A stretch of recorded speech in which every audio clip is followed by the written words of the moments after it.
नमस्कार मंडळी.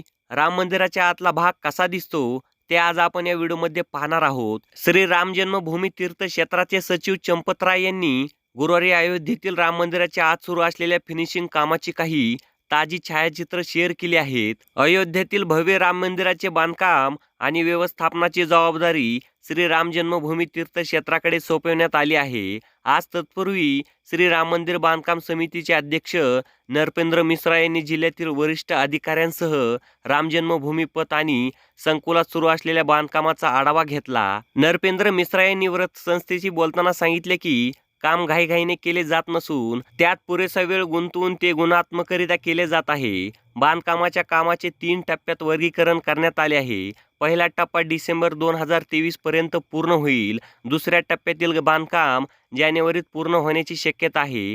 त्यानंतर तिसऱ्या टप्प्यातील बांधकामाबद्दल माहिती दिली जाणार आहे. दरम्यान जन्मभूमी मार्गावरील स्वागत गेट आणि छतासह बसवण्यात येत असलेल्या सुरक्षा उपकरणांचे काम डिसेंबरपर्यंत कोणत्याही परिस्थितीत पूर्ण करण्यात सूचना नरपेंद्र मिश्रा यांनी अधिकाऱ्यांना दिल्या.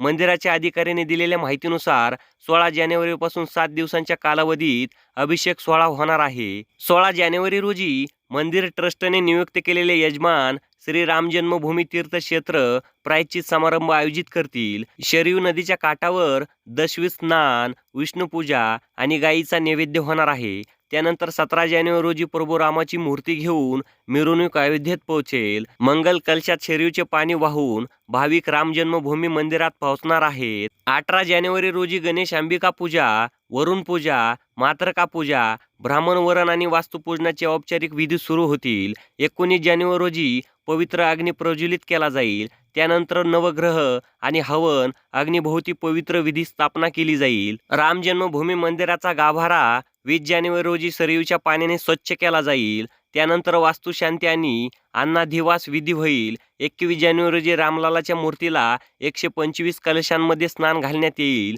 शेवटच्या दिवशी 22 जानेवारीला सकाळी पूजेनंतर दुपारी मृगशिरा नक्षत्रात रामलल्लाचा अभिषेक केला जाईल.